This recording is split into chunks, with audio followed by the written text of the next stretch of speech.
With the news that Amazon is likely getting the NBA rights and TNT isn't, which likely means the end of Inside the NBA, I gotta say, I'm not so upset that Inside the NBA is ending. And when I say that, when I make jokes about it with my content, people get upset at me. They talk about how much they love Inside the NBA, how great it is, how it needs to stay. And when I make that comment, it's not to say that I don't like Inside the NBA. I think it's hilarious at times. I think for what it is great. But I think the NBA is at a point where it needs to grow out of Inside the NBA. And here's why. Because when I think about the NBA, one of the things I've always said about the NBA is that one of its biggest problems in terms of marketing itself is getting people to care. It's telling people why they should care, both in the playoffs, but also, throughout the regular season. That's obviously been the biggest problem. The regular season's super long, only a few teams really matter, et cetera, all those criticisms. So it's been about getting people to care about the regular season.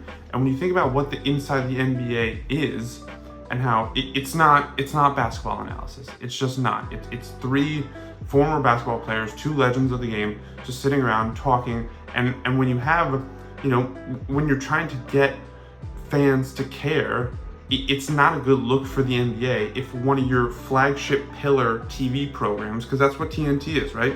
If you think about which two channels are the pillars of NBA watching, broadcasting, it's ESPN and ABC, that package, and then it's TNT. So if you're the NBA, it's not a good look if one of your flagship TV partners isn't, it's not just like they're not good at getting people to care about the games. It's not a good look if those people, Chuck, Kenny, Shaq, if those people are just constantly not propping up the game, not getting excited about the game, not telling everyone why they should be excited, why they should watch this stuff. They're instead talking about how the game sucks today, it's so much worse, it was so much better when they played, and how, they openly admit to not watching games, and they openly admit to not knowing certain players, and that's like part of the bit that you have that running yearly thing where it's like they ask Chuck, who does this guy play for? And now look, they don't have to be like diehards, know every single scheme, but like to openly talk about how you don't watch games on a platform that should be used to promote, to elevate the game, that's just not a good look. And so I'm still going to miss Inside the NBA because, again, I'm a diehard fan. I know what that's for.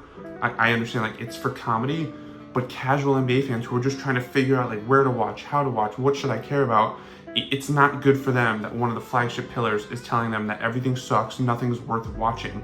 So I do think it's time for a change. I'm still going to miss it because I do think it was still really funny and worth watching, but I also think it's time for the NBA to really try and get more casual fans invested and to really start to care.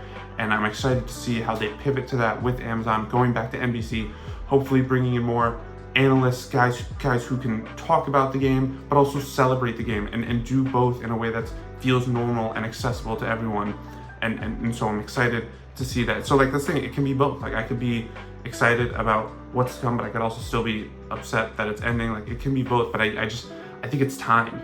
I think it's time where like we're entering this new generation, new TV deal, like new era, like it's time for Inside the NBA to end. And I'm still gonna miss it, but it's just, I think we move past the need for everyone to just be dumping on the game. I think you get enough of that on Twitter, on social media in general, like the shows that the NBA uses to promote their stuff should be about celebrating the game. And I don't think Inside the NBA is that, at least not in the ways it could be. So I'm gonna miss Shaq, I'm gonna miss Kenny, I'm gonna miss Chuck, or wherever they go, like I'm gonna miss this, but like I think it's time.